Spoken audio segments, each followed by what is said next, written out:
Bismillahirrahmanirrahim. Assalamualaikum warahmatullahi wabarakatuh. Perkenalkan, nama saya Ancah Kurniawan dengan NPM 1940302022. Saya berasal dari Universitas Borneo Tarakan, Fakultas Teknik, jurusan Teknik Elektro. Pertama-tama marilah kita panjatkan puja dan puji syukur kehadirat Allah Subhanahu wa taala yang telah memberikan kita rahmat serta hidayahnya sehingga kita masih dapat menuntut ilmu bersama-sama walaupun dalam keadaan online.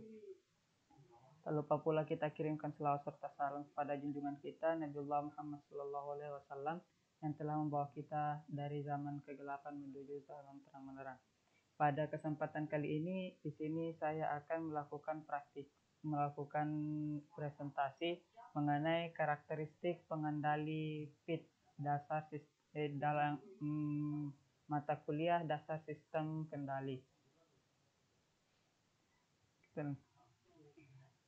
Karakteristik pengendali atau PID, karakteristik pengendali PID dasar sistem kendali.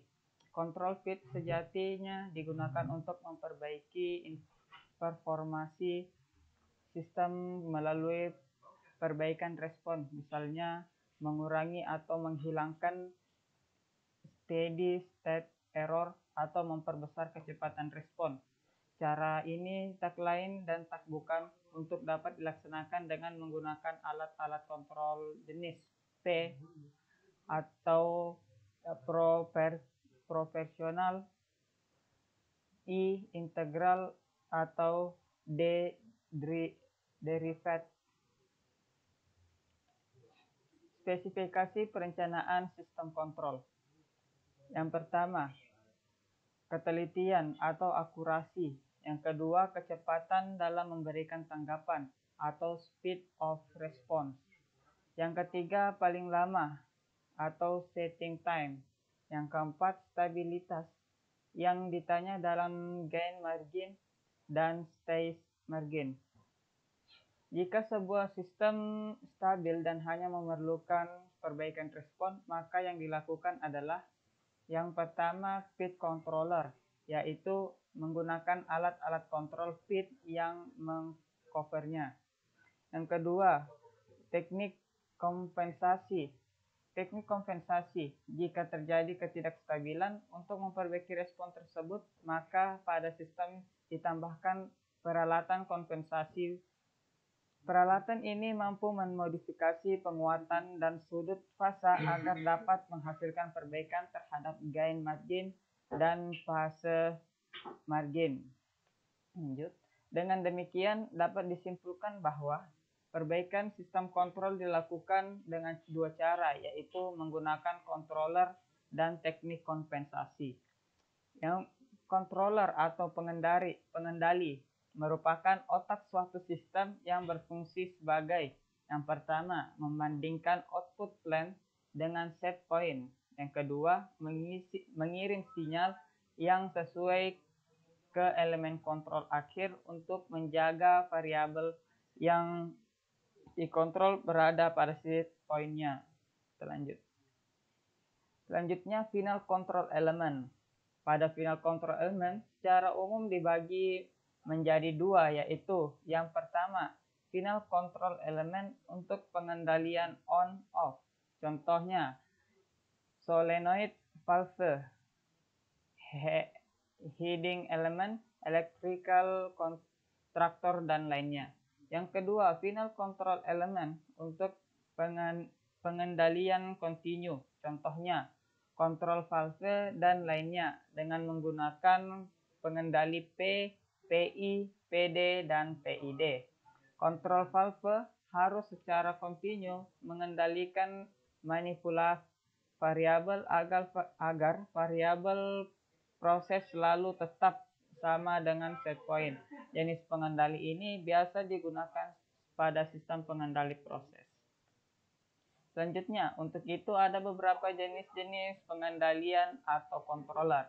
Yang pertama, controller dua posisi atau sering dikenal dengan on-off controller. Yang kedua, controller proporsional atau P controller. Kemudian controller integral atau e-controller. Yang keempat, controller proporsional integral atau PI controller. Yang kelima, PD controller, dan yang terakhir PID controller. Yang pertama, kontrol dua posisi on-off controller. Pengendali on-off hanya bekerja pada dua posisi, yaitu posisi on dan posisi off. Nah, di sini bisa kita lihat gambarnya. Diagram blok on-off controller. Ini diagram blok on-off control dengan differential gap. Pada diagram blok on-off controller terdapat gambar tanda dan dengan differential gap, di mana differential gap merupakan daerah nilai sinyal kesalahan penggerak atau error antara posisi on dan posisi off yang digunakan untuk mencegah operasi mekanisme on-off yang di luar kontrol. Selanjutnya, kontrol dua posisi on-off controller.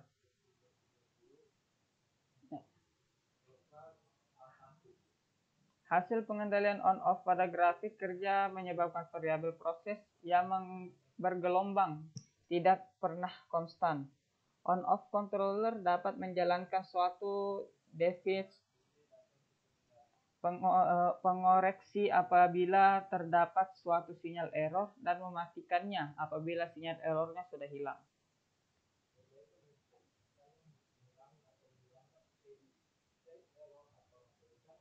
Kontrol dua posisi on-off controller. Selain itu on-off controller banyak digunakan pada sistem pengendali sederhana karena harganya yang relatif murah. Namun tidak semua proses dapat dikendalikan secara on-off karena banyak operasi proses yang tidak dapat mentolerir fluktuasi variabel proses pada kerja controller ini. Salah satu pengontrol on-off yang sering digunakan adalah relay. Serta contoh on-off controller ini dapat diterapkan pada pengendalian suhu pada setrika serta pompa air otomatis. Yang kedua, proportional controller atau biasa disimbolkan dengan P. Proportional controller menghasilkan output atau keluaran yang sebanding dengan besarnya input atau masukan. Bentuk fungsi transfer dari controller ini dapat dilihat pada gambar berikut. Di sini ada MT KP kali E. Nah, bisa kita lihat. Nah, kita lanjut. Unit kontrol P adalah unit kontrol yang paling banyak digunakan, baik terdiri dalam bentuk pengendalian P only maupun dalam kombinasi dengan mode integral dan diferensial. Pada fungsi transfer dan diagram blok terdapat KP atau proportional gain pada sistem kontrol ini.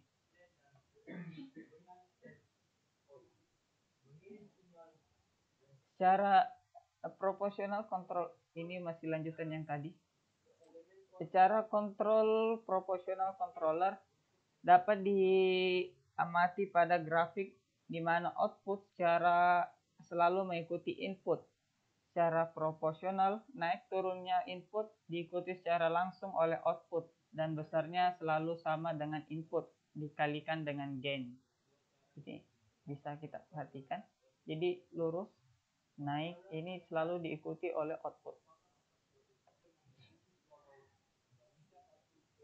Karakteristik dari proportional controller adalah jika nilai KP controller hanya mampu mengoreksi kesalahan yang kecil sehingga menghasilkan respon sistem yang lambat, jika KP dinaikkan, respon sistem akan menunjukkan semakin cepat mencapai keadaan steady state errornya. Namun jika KP diperbesar secara berlebihan, mengakibatkan sistem ini tidak stabil atau respons sistem akan terus berosilasi.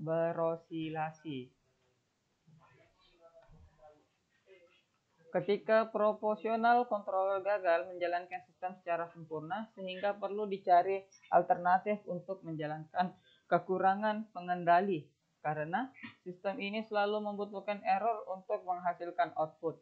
Oleh karena itu, untuk menghilangkan kekurangan controller proporsional tersebut, diperlukan pengendali lain yang dapat menghasilkan output lebih besar atau lebih kecil pada error input sama dengan 0.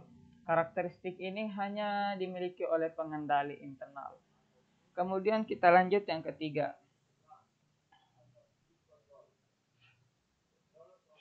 Tiga, integral controller atau disimbolkan dengan I.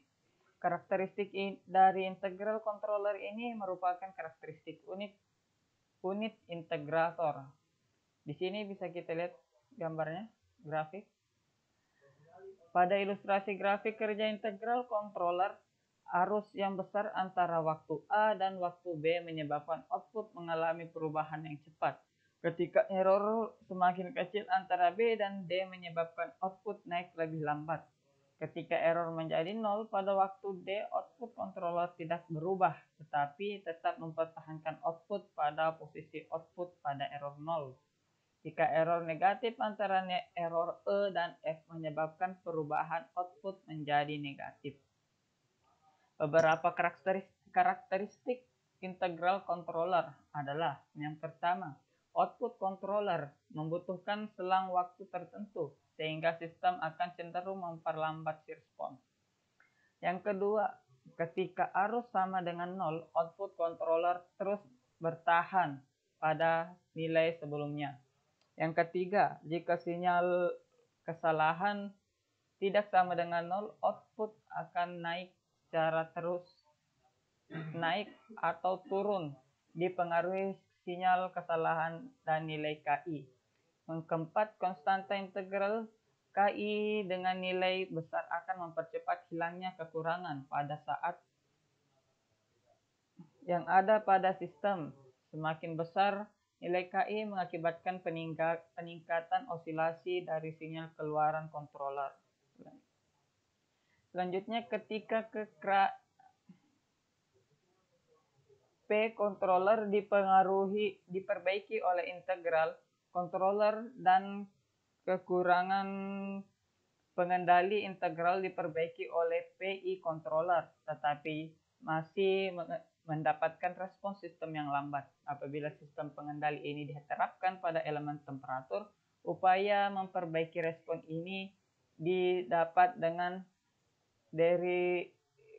derivatif controller. Yang keempat, derivatif controller, di mana output pengendali D merupakan diferensial fungsi input, tetapi D controller tidak dapat mengeluarkan output apabila tidak ada perubahan input. Sehingga karena karakteristik ini, D controller tidak pernah digunakan sendiri, selalu digunakan dalam kombinasi dengan P dan menjadi PD atau PID. Ini merupakan skemanya. Selain itu, sistem D tidak dapat diterapkan untuk variabel proses yang mengandung noise, sehingga mengakibatkan aplikasi sistem PD tidak sebanyak pengendali P dan PI.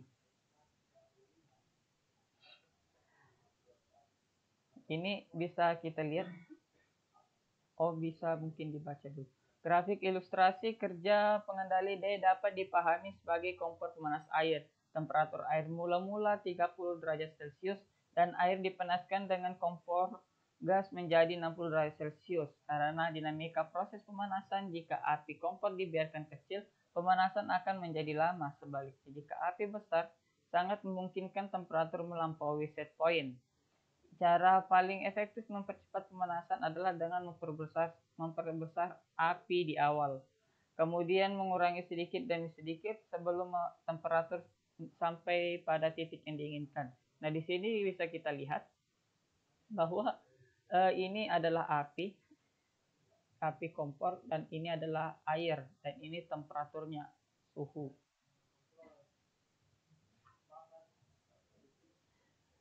Dalam kurva waktu, pengaturan api diilustrasikan sebagai bukan valve gas di kompor, hanya pengendali diferensial atau di derivatif lah yang mempunyai karakteristik tersebut. Sehingga karakteristik dari kontrol diferensial dapat disimpulkan sebagai yang pertama, sistem kontrol derivatif pada dapat menghasilkan output berupa sinyal error apabila tidak ada perubahan input. Yang kedua, jika error berubah terhadap waktu output yang dihasilkan, controller bergantung pada nilai TD dan laju perubahan error. Yang ketiga, controller diferensial mengantisipasi pembangkit error, memberikan koreksi dan cenderung meningkatkan stabilitas sistem. Controller diferensial digunakan untuk mempercepat respon agar respon awal suatu sistem, tetapi hanya efektif pada lingkungan yang sempit, yaitu pada periode peralihan. Sehingga controller diferensial tidak pernah digunakan tanpa ada controller lain pada sebuah sistem. Yang kelima, proporsional integral atau biasa disimbolkan PI. Pengendali PI merupakan gabungan dari dua unit kontrol, proporsional dan integral, sehingga semua bilangan, semua kelebihan dan kekurangan pada pengendali P dan I juga ada pada PI. Pengendali PI mampu mengendalikan respon yang lebih cepat dan mampu menghilangkan kekurangan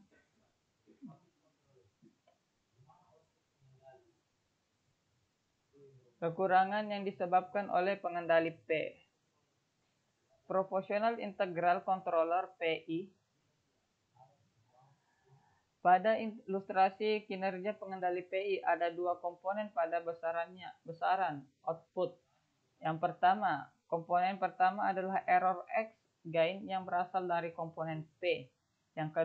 Komponen kedua adalah hasil integrasi error dalam fungsi waktu yang datang dari komponen I. Untuk itu, karakteristik controller PI adalah respon integral bukan mengembalikan ke error 0, tetapi menjaga nilai yang muncul di setiap waktu sehingga ada output yang cukup untuk membuka kontrol fase. Yang kedua, tidak ada kekurangan offset. Yang ketiga, respon lebih lambat karena error tidak bisa dihilangkan lebih cepat.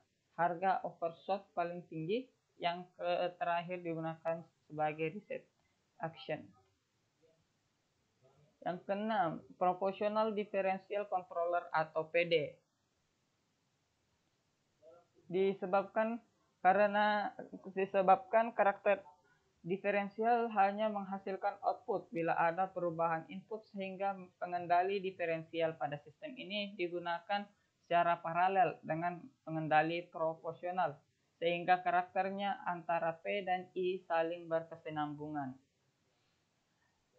Untuk itu, karakteristik dari kontrol PD adalah yang pertama, disebut sebagai anticipatory rate control. Yang kedua, aksi kontrol berdasarkan pada mode diferensial yang terjadi hanya saat error. Yang ketiga, efeknya seperti proporsional dengan gain yang tinggi. Yang keempat, respon sangat cepat. Yang kelima, overshot rendah. Yang keenam, terdapat offset tetapi lebih kecil.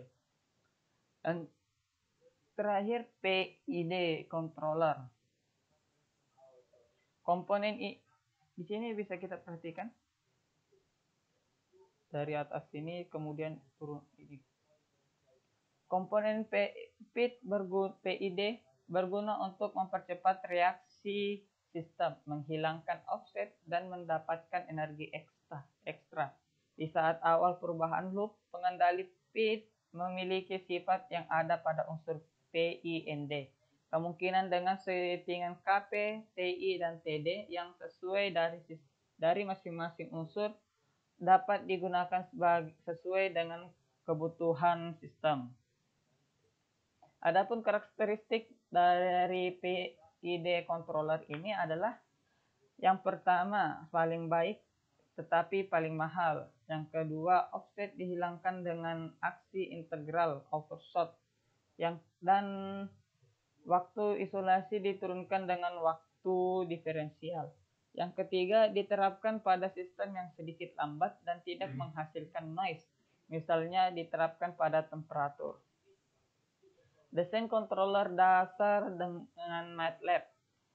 Rancangan controller PID awalnya hanya menggunakan metode trial dan error sehingga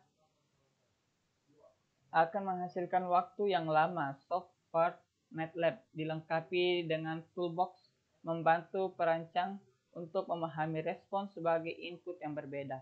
Selain itu, penggunaan MATLAB membantu dalam menentukan kombinasi antara controller P, I, dan D sebagai sistem controller yang baik dan sederhana. Desain controller dasar dengan MATLAB. Contoh, diketahui fungsi transfer dari suatu sistem. H S sama dengan 1 per S kuadrat plus 2S plus 30. Kriteria desain yang diinginkan dari sistem ini adalah yang pertama, menghasilkan rest sistem yang cepat. Yang kedua, overshot sekali mungkin. Overshot sekecil mungkin. Yang ketiga, tidak menghasilkan steady state error. Selain controller dasar, desain controller dasar dengan MATLAB. Sebagai perbandingan pertama dapat kita aplikasikan dengan input unit stop pada program MATLAB sebagai berikut. Nah, ini.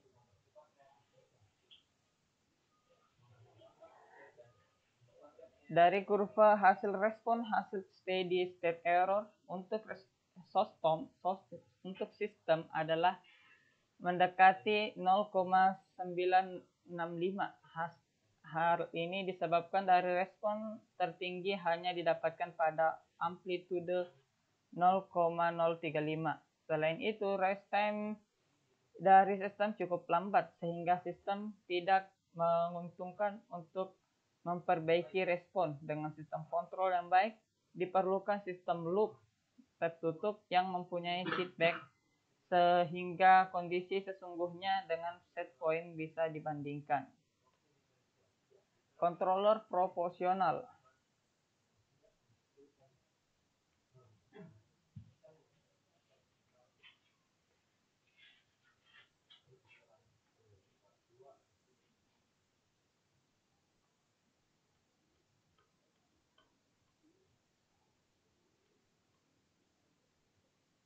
Maka fungsi ini materi yang sama tetapi isinya lain. Bisa dikata sebagai part 2-nya. Controller proporsional, maka fungsi transfer akan menjadi HS KP per S kuadrat plus 20S plus 30 plus KP sama dengan KP sama dengan 250. Misalkan KP sama dengan 250, maka program MATLAB-nya adalah di sini bisa kita lihat. Jadi ini MATLAB-nya. Untuk penambahan variabel waktu dimaksud untuk melihat respons sistem sama dengan T sama dengan 0 sampai T sama dengan 4 dengan step 0,01 sekon. Dari kurva respon, ini kurvanya. Dari kurva respon controller proporsional dapat dipahami bahwa dengan penambahan controller P akan mengurangi rest time dengan steady state error, tetapi tentunya menambah overshot. Casmu dulu, Le. Cas laptop.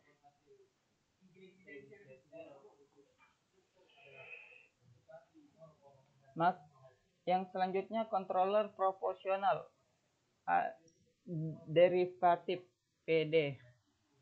Maka fungsi transfernya HS sama dengan KPS plus KP per S kuadrat plus dalam kurung 20 plus KP plus KD plus dalam kurung 30 plus KP sama dengan KP sama dengan 250 KD sama dengan 10. Diketahui KP sama dengan 250 dan KD 10, maka pada MATLAB script-nya dapat dilihat sebagai berikut. Ini MATLAB-nya. Yuk. Cas mbah. Di mana di sini? Iya, masih merekam.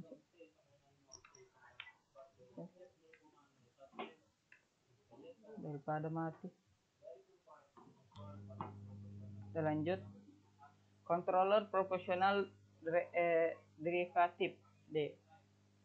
Ini lanjutan yang tadi. Berdasarkan kurva respon controller PD disimpulkan bahwa penggunaan controller PD dapat mengurangi overshot dan setting time, tetapi tidak memberikan dampak pada steady state error. Selanjutnya controller proportional integral atau PI. Fungsi transfernya ini bisa kita lihat, nggak perlu dibaca lagi ya. Dan diketahui KP sama dengan 250 dan KI sama dengan 400, maka pada MATLAB dapat diinput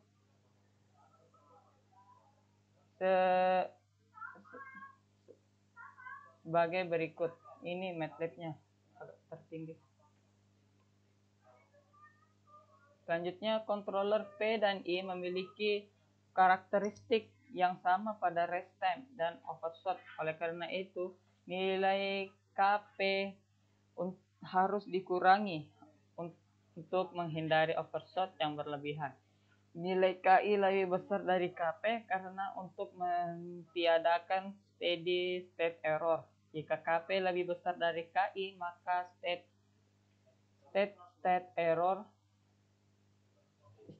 state error tidak dapat dihilangkan. Pada kurva respon PI controller, rest time menurun dengan overshot yang kecil, serta steady state error-nya dapat dihilangkan.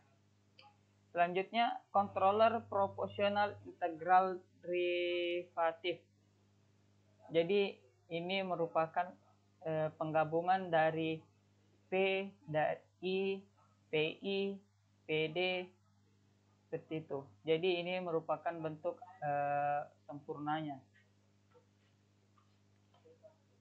Pada kurva respon kontrol PI PIT, sebenarnya kriteria sistem yang diinginkan sudah terpenuhi, yaitu tentunya tidak ada overshot rest time-nya cepat serta tidak ada steady state error-nya.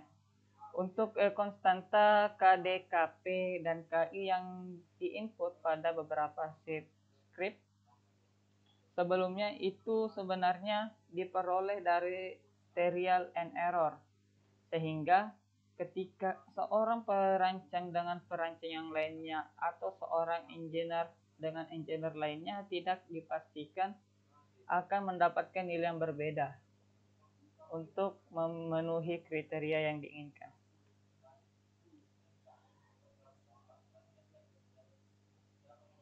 Tips dan trik untuk respon sesuai kriteria. Yang pertama, respon sistem loop terbuka. Contohnya rest time, overshot, atau steady state error. Yang kedua, aplikasinya controller P untuk memperbaiki rest time. Yang ketiga, menambahkan controller D untuk memperbaiki overshot. Yang keempat, menambahkan controller I untuk menghilangkan steady state error. Yang kelima, bisa mengkombinasikan konstanta yang ada untuk mendapatkan respon yang diinginkan. Notnya, jika sistem memberikan respon yang cukup baik hanya dengan menggunakan controller PI, maka tidak perlu menambahkan controller D dalam sistem. Hal ini bertujuan untuk menghindari sistem menjadi lebih kompleks. Aplikasi pengendali PID DCAFR atau Direct Current Automatic Voltage Regulator, yaitu berfungsi mengendalikan tegangan output generator DC agar tetap konstan pada nilai tertentu untuk kondisi tanpa beban maupun saat pembebanan. Performansi sistem yang diinginkan adalah rest time sama dengan 30 detik, overshot sama dengan 0, dan steady state error sama dengan 0. Diagram blok sistem DCAFR dapat diamati pada gambar berikut ini. Nah, ini merupakan diagram blok sistem. Sistem loop terbuka DCAFR. Sistem loop terbuka DCAFR dapat dilakukan dengan dua cara.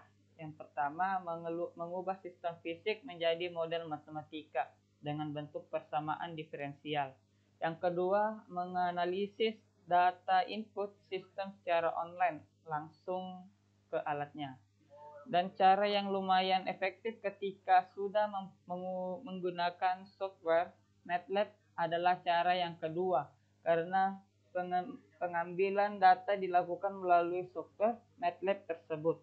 Setelah itu, fungsi transfer dapat dianalisis dan ditunjukkan dengan verifikasi data, yaitu membandingkan respon dengan real plan. Jika hasilnya sudah sama, maka fungsi transfer tersebut bisa dijadikan model sistem. Sistem loop tertutup DCAFR, ini terbuka, ini tertutup. Sistem loop tertutup diperlukan untuk mengetahui karakteristik sistem sehingga dapat ditentukan apakah sistem perlu menggunakan pengendali atau tidak. Jika hasil karakteristik sistem belum sesuai dengan performasi yang diinginkan, maka perlu menggunakan pengendali P, I, dan D. Sekian terima kasih. Ini saja penjelasan saya mengenai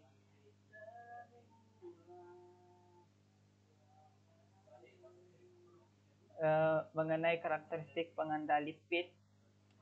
Mohon maaf apabila dalam penjelasan saya terdapat banyak kekurangan. Saya Ancah Kurniawan undur diri. Terima kasih. Wassalamualaikum warahmatullahi wabarakatuh.